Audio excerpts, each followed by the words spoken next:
of these people out of our country, and you should be ashamed of yourself. अमेरिकी संसद, राष्ट्रपति Trump का संबोधन और माहौल पहले से ही गर्म।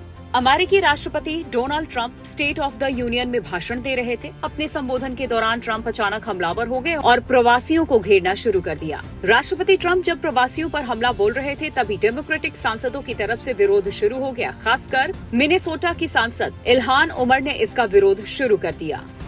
That protect the criminals and enact serious penalties for public officials who block the removal of criminal aliens.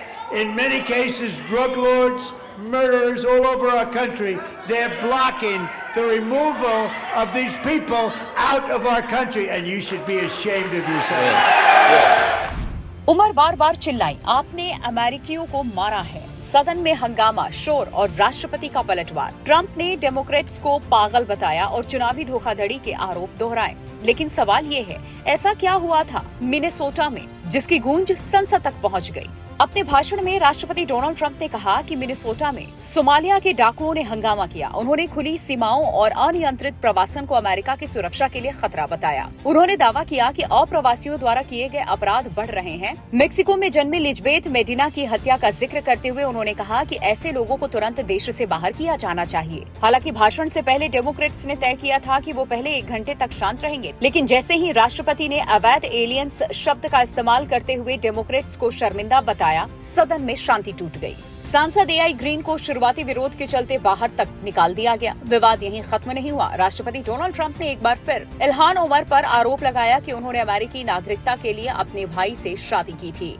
उन्होंने कहा उन्हें सोमालिया वापस भेज देना चाहिए। हालांकि फैक्ट चेकर्स इन आरोपों को पहले ही झूठा बता चुके हैं। उमर ने इन दावों को सिरे से खारिज किया है। उमर 1995 में अमेरिका आई थी, 2018 में पहली बार सांसद बनी और अब चौथी बार प्रतिनिधि सभा की सदस्य हैं। उनका कहना था कि अगर वो मेरी नागरिकता छीन भी ले, मैं नहीं डरूंगी। अब पूरी कहानी आपको सिलसिलेवार तरीके से समझाते हैं। कहानी की जड़ है मिनेसोटा में चलाया गया एक बड़ा इमिग्रेशन ऑपरेशन। सरकारी जांच के बाद लगभग 3000 इमिग्रेशन अधिकारियों को वह तैनात किया गया। जांच में सरकारी धोखाधड़ी के आरोप लगे। कुछ नाम सोमाली समुदाय से जुड़े सामने आए, लेकिन मुख्य साजिशकर्ता के रूप में एक अमेरिकी नागरिक एमी बॉक का नाम भी सामने आया। इस ऑपरेशन के दौरान हालात हिंसक हो गए। 2 अमेरिकी नागरिक रेनी गुड और एलेक्स प्रेटी एजेंटों की कार्रवाई में मारे गए और यहीं से विवाद की शुरुआत हुई। अब बात आंकड़ों की। जनवरी 2025 में हिरासत में लिए गए लोगों में केवल 6% ऐसे थे जिनका कोई आपराधिक रिकॉर्ड नहीं था। फरवरी 2026 तक ये आंकड़ा बढ़कर 43% हो गया। मतलब अब कार्रवाई केवल अपराधियों तक सीमित नहीं रही, यानी सरकार का रुख और सख्त हो चुका था। लेकिन क्या सख्ती की इस नीति में आम लोग भी पिस रहे हैं?